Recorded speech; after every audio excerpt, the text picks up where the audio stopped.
Muito bem. Lucas, capítulo 8. Lucas, capítulo 8.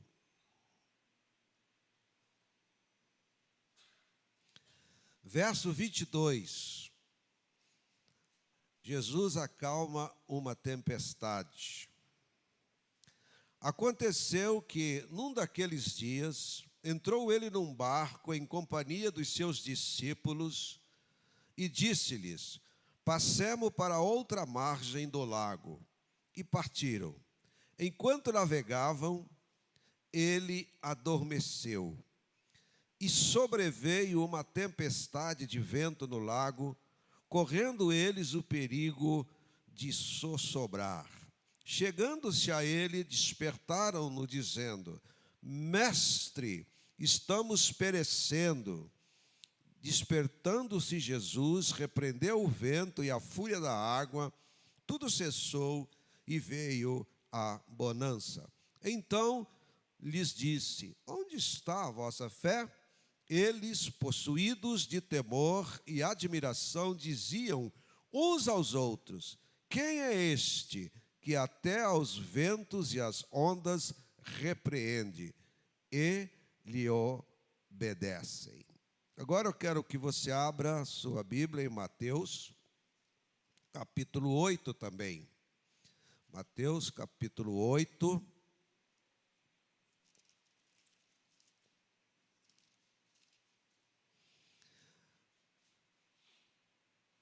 Verso 23, diz assim: então, entrando ele no barco, seus discípulos o seguiram.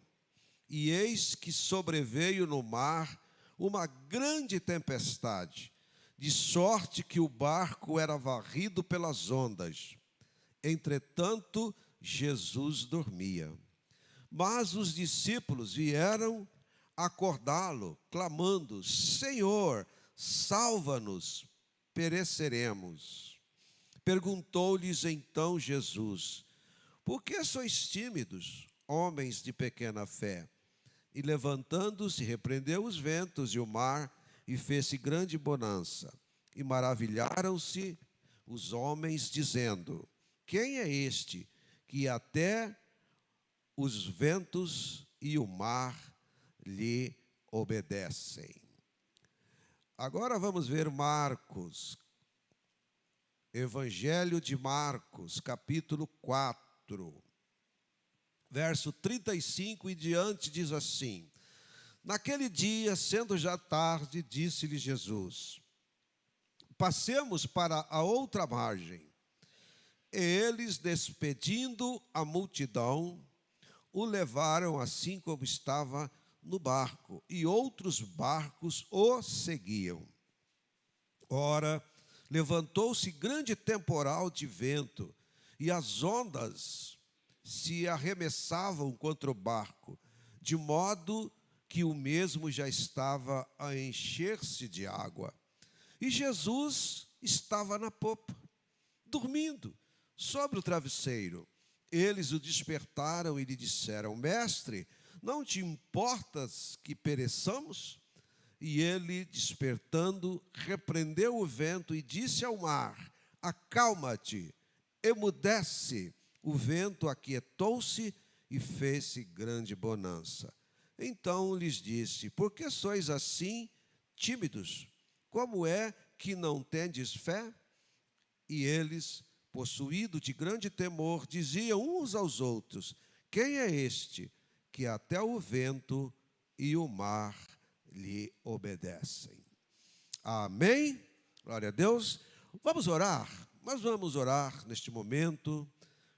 Você pode ficar de joelho, pode ficar assentado, em pé, como você achar melhor. E eu quero que você, neste momento, ore a Deus, interceda ao Senhor pela sua família, esteja ela aqui ou não. Você que está conosco aí pela internet, eu vi que temos vários irmãos participando conosco pela internet. Deus abençoe a sua vida, esteja também orando neste momento. Vamos orar da maneira assim que for mais cômodos para cada um de vocês.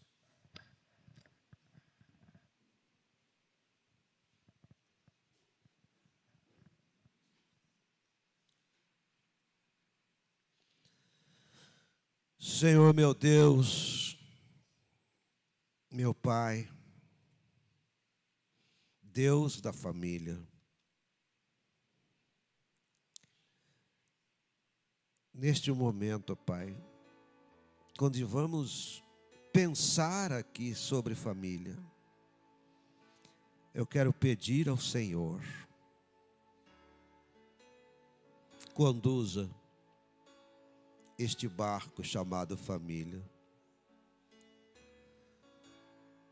Leva, meu Deus, cada família ao porto seguro. Que estejamos, ó Deus, cada dia, sabendo que o Senhor está conosco no barco, nos dirigindo, nos guardando, não permitindo que o nosso barco afunde, porque é com o Senhor que nós vamos chegar em segurança. Derrama, Pai, a tua bênção, o teu cuidado sobre cada lar, sobre cada casal aqui, cada família, cada filho, cada filha. Toma nas tuas mãos, Deus, e conduza a história da vida de cada um. É isso que eu te peço, Pai. E fale conosco agora.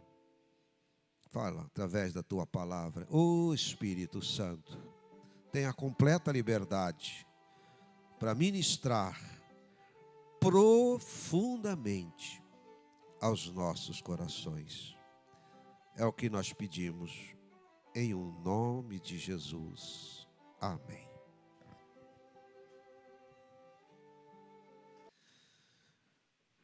Que bom que nós podemos estar aqui juntos nessa noite da família. Vamos considerar, queridos, que nós estamos em um barco, saindo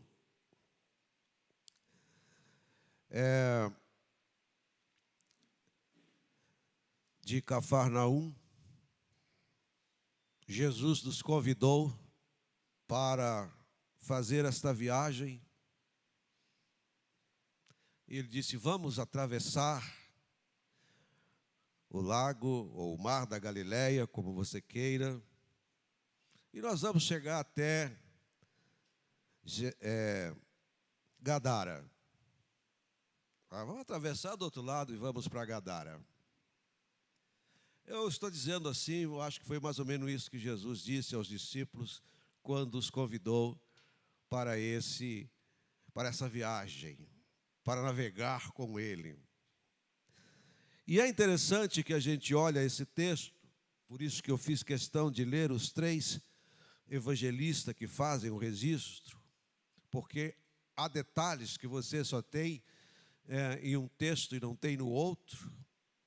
Por exemplo, disse que eles entraram no barco, Jesus foi colocado naquele barco como ele estava, e outros barcos o seguiram. Então, a viagem não estava só o barco de Jesus junto com os discípulos. Haviam outros barcos que estavam indo e caminhando, navegando juntamente com eles naquele lago, naquele mar ali da Galileia. Outra coisa que é importante a gente entender aqui nesse texto é que eles entram no barco e tudo estava calmo, tudo estava tranquilo.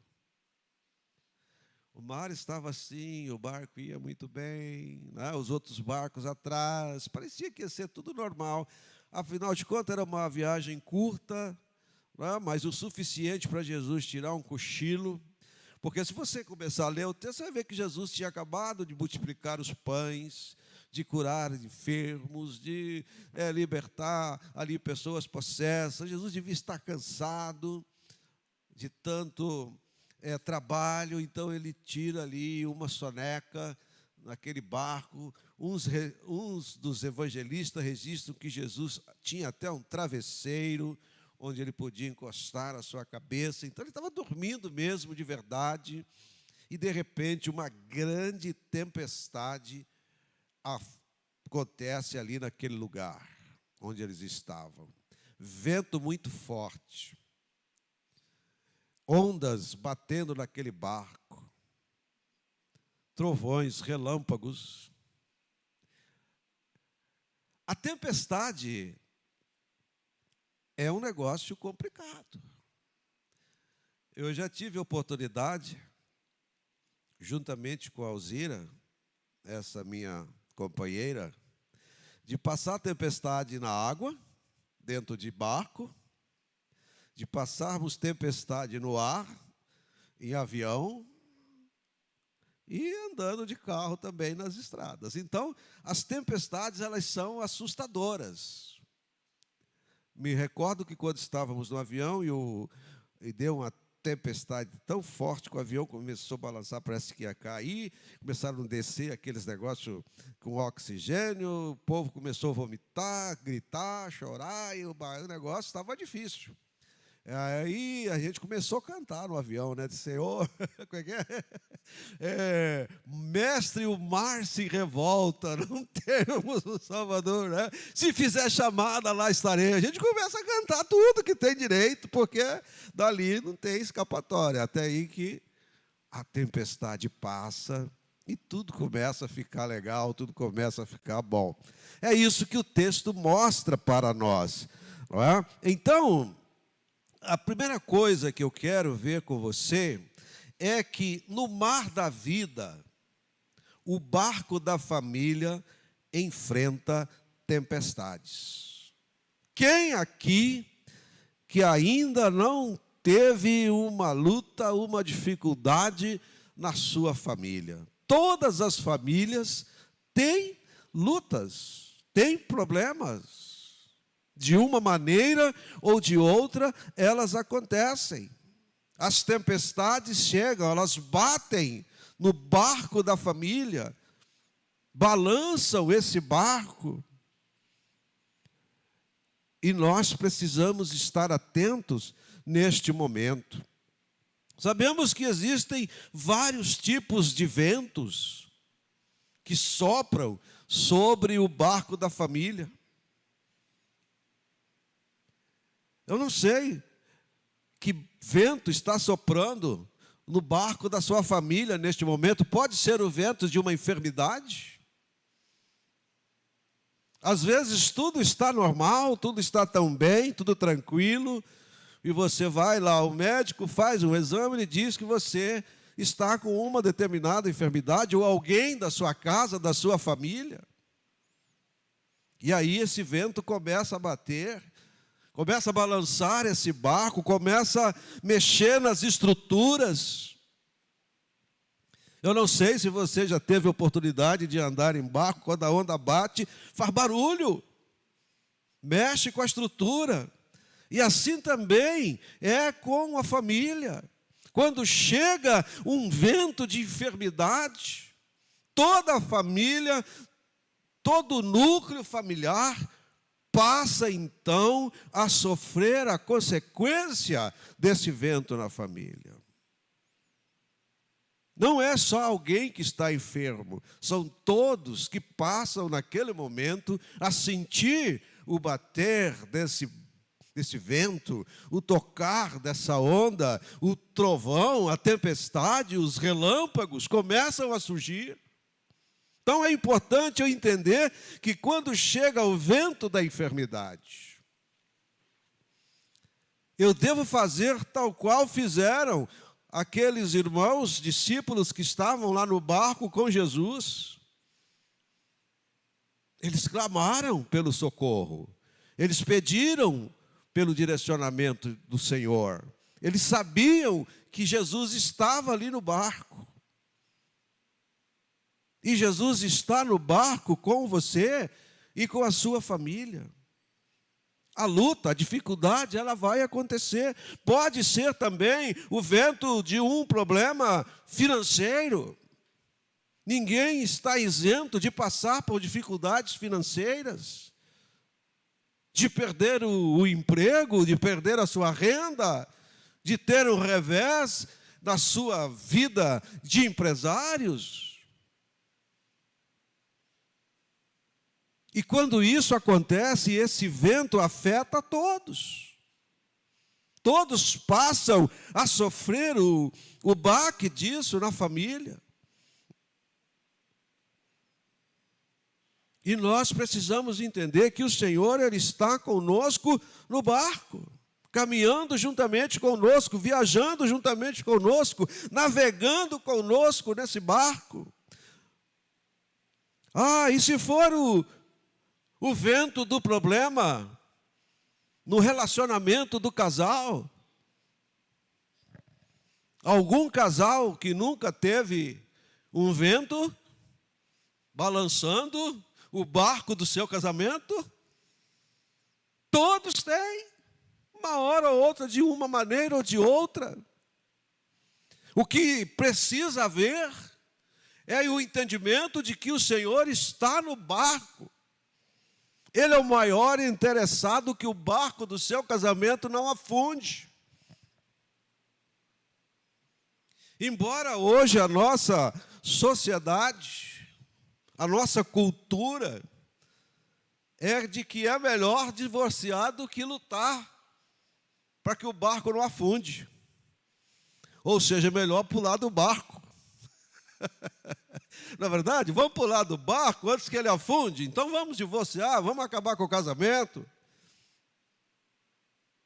É isso que está acontecendo. Mas Jesus está no barco e você precisa entregar o seu casamento, o seu relacionamento conjugal, as suas lutas, as suas dificuldades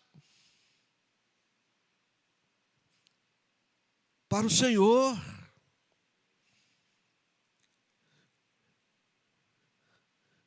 Não há, irmãos, queridos casais, nenhuma indicação de que é totalmente tranquilo viver no relacionamento conjugal. Primeiro, porque são duas pessoas diferentes. Nasceram em casas diferentes, foram criados por pais diferentes, têm costumes diferentes, culturas diferentes, pensamentos diferentes. Portanto, tem dificuldades. Mas há que se entender que o Senhor está no barco desse relacionamento. Se for o vento da incredulidade,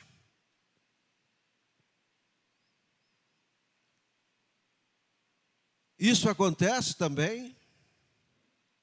Quando o vento da incredulidade abate sobre o barco de uma família, eu já vi famílias que afundaram todos na fé.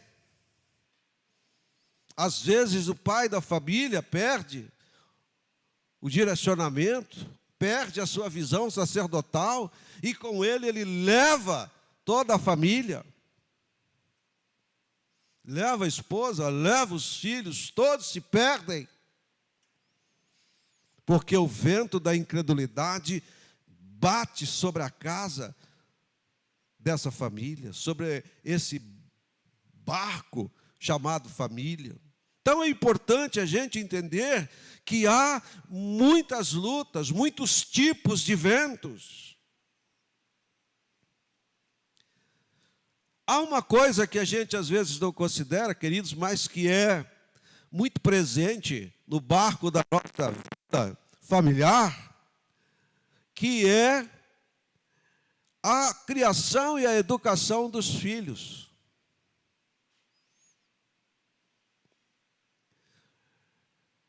Não é fácil criar filhos.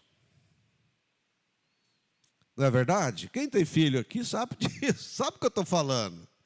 Não é? Sabe? Porque os filhos são uma bênção, herança de Deus. E herança dá problema, sabia disso? Às vezes, quando você tem herança, o negócio complica. Então, a gente precisa entender que esse vento na criação de filhos precisam, muitas vezes, passar pela nossa dependência de Deus, porque a herança dá trabalho, traz luta, traz estresse, e criar filho no caminho do Senhor não é uma tarefa fácil. Criar filho é uma coisa, criar filhos no caminho do Senhor é outra coisa.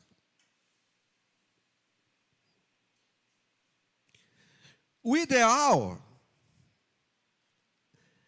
é que a gente criasse os nossos filhos, todos eles se convertessem, se batizassem na igreja, se tornassem adolescentes, jovens, adultos, se casassem, batizassem os seus filhos e assim sucessivamente, nunca se desviassem, nunca deixassem de frequentar a igreja. Irmãos, nós teríamos que ter igrejas super, hiper grandes, com espaço enormes, porque não caberia a quantidade de gente. Mas por que quando você vai visitar o presídio, a maioria dos presidiários diz: olha, meu pai era crente, minha mãe era crente, eu cresci na igreja. E assim, tantas outras coisas. Quantas pessoas que a gente encontra e diz: eu já fui crente, eu já fui da igreja, eu fui criado assim, assado. Porque o ideal é que todos fossem top 10, lá em cima. Mas não é, a gente sabe que muitos se desviam, que muitos deixam, então entra no mesmo vento da incredulidade. Então nós temos muitas lutas, muitas dificuldades. Por isso, como família, deve ser constante a nossa oração. Você que é pai, que é mãe, não passe um dia sem orar e interceder pelos seus filhos. Nem um dia, meu irmão, minha irmã. Você não pode bobear, você não pode dormir, você não pode cochilar, porque Deus te deu essa responsabilidade. É difícil. E tem muitos pais que não oram todo dia nem por ele mesmo. E precisam estar orando. Os filhos necessitam ser motivo da nossa oração. Então, outra coisa interessante é que nós precisamos entender que quando o vento, pode passar aí, no mar da vida, o outro, por favor. Espera aí, vou aqui. Está difícil aí? Deixa eu ir aqui.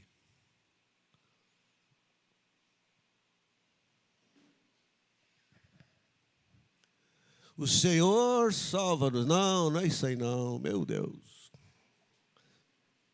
Está bem complicado ali, né? Então tá bom.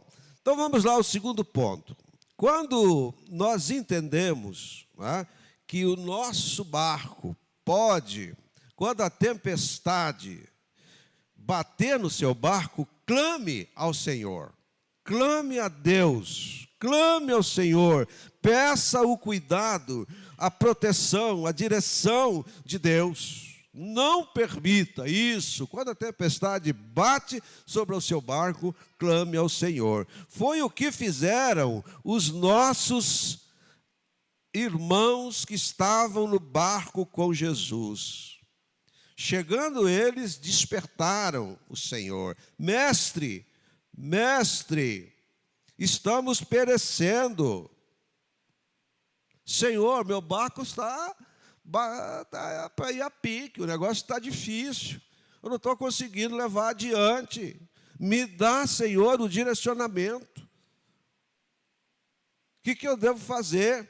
Porque é o Senhor Jesus que vai resolver o problema. É isso que ele fez. Quando eles clamaram, o que Jesus faz? Olha só, ele diz: repreendeu o vento e a fúria da água, e tudo cessou, e veio a bonança. Sabe, irmãos, quando nós olhamos para os outros textos que eu li aqui, em nenhum deles você tem registro que Jesus pede para os discípulos que estavam com ele no barco. Jesus não fala: ô Pedro, ô João, não, fica calmo aí, vai passar a tempestade, daqui a pouco vai parar. Fica calminho aí, é só você ficar tranquilo que o barco não vai afundar. Está entrando um pouquinho d'água aqui, mas já vai melhorar a situação. Jesus, ele não fala com esses homens. Jesus, ele fala com o vento. Ele fala com o mar. Ele manda o mar se aquietar. Diz o texto que Jesus diz assim, é o verso 39. E ele, despertando, repreendeu o vento e disse ao mar: acalma-te, emudece. O vento se aquietou e fez-se grande bonança. O vento se aquietou e fez-se grande bonança. Jesus, ele fala com o vento, ele fala com o mar, ele fala com a onda. E sabe por que isso foi feito? Porque Jesus sabe da nossa dificuldade. Ele conhece a nossa estrutura. O verso 38 aqui de Marcos, capítulo 4, diz assim: Jesus estava na popa dormindo, e sobre o travesseiro eles o despertaram e disseram: mestre, não te importa que pereçamos? Jesus, qual que é a sua? Eu acho que ele falou mais ou menos assim com Jesus. O negócio está aí, o barco quase afundando, a tempestade, esses trovões, os relâmpagos, o senhor dormindo, o senhor não está nem aí para a gente, vai afundar o barco? Porque Jesus sabe a nossa estrutura. Muitas vezes, na hora que o vento sopra forte, bate no nosso barco, nós temos a tendência de esquecer que Jesus está no barco. Essa é a realidade. E queremos resolver as coisas à nossa maneira, do nosso jeito. E isso não é possível. Não é assim que se resolvem as coisas. Nós precisamos clamar ao Senhor, pedir o direcionamento do Senhor. E nós devemos fazer isso sempre que for necessário fazer. Por isso nós precisamos pedir ao Senhor que cuide, que direcione a nossa vida, né? Que cuide do nosso barco. O Senhor salva-nos porque perecemos. Esse foi o clamor daqueles homens: Senhor, salva-nos porque perecemos. Salva-nos, Senhor. Salva o meu casamento, salva o meu filho, salva a minha casa, salva o meu negócio, salva, Senhor. Cura a minha enfermidade, cura a enfermidade na minha família. Clama ao Senhor, pede ao Senhor. É o mesmo Senhor que diz: se creres, verás a glória de Deus. Se creres, verás a glória de Deus. E nós precisamos ver a glória de Deus. Como? Através dos milagres que Jesus faz. O Marcos registra que outros barcos seguiram a Jesus, verso 36 desse texto de Marcos 4. Sabe, irmãos, eu olhando aqui, eu fiquei pensando, por que Marcos faz questão de registrar que outros barcos seguiam, Mateus e Lucas não o fizeram? Porque aquelas pessoas, aqueles barcos que foram atrás do barco de Jesus, eles viram o milagre também. Eles testemunharam o milagre no mar, porque o barco deles também estava afundando. Quando os discípulos chamam a Jesus, a bênção não vai somente para o barco deles, mas para o barco de todos que estavam no mar. E a tempestade, ela para imediatamente para todos. Então, quando nós clamamos como famílias de Deus, como famílias cristãs, nós estamos também clamando pelas demais famílias, pelas demais pessoas. Eles são abençoados pelo nosso clamor, pela nossa oração, pela nossa devoção. Então, nós podemos concluir, queridos, dizendo que Jesus repreendeu os ventos e o mar e se fez grande bonança. Se fez grande bonança. No seu lar, na sua família, na sua casa, tem que ter a bonança, a calma, a paz do Senhor. E às vezes a casa não é um lugar de paz, é um lugar de confrontos, de discussões, de brigas. Não é verdade? E não pode ser assim. Eu me lembro que um dia nós estávamos num culto de oração e o pastor chamou alguém que quisesse ir pedir oração lá na frente. Foi um menininho pequeno assim, subiu lá no púlpito e falou: pastor, ore pela minha casa, pela minha família. Lá em casa é uma bagunça, é tanta briga, meu pai com a minha mãe. E os pais dele estavam lá. Ficaram muito envergonhados, vermelhos, porque não sabiam o que fazer. Mas a criança estava percebendo o que estava acontecendo dentro da família, dentro do lar, dentro daquele barco. O comandante e o subcomandante do barco estavam brigando. Se a tripulação brigar, o barco afunda, irmãos. Nós temos que ter consciência disso. Precisamos entender essa questão. Por isso, eu quero deixar esse último slide com você, que diz assim: não importa qual seja a força do vento que esteja atacando o barco da sua família. Lembre-se, Jesus Cristo está no barco com você. Ele está sempre no barco da nossa família. No mar da vida, Jesus está acalmando a tempestade. Que Deus abençoe a sua vida, a sua família, o seu lar, e que nós possamos, cada dia, ver essa bênção de Deus na vida de cada família aqui da igreja. Amém?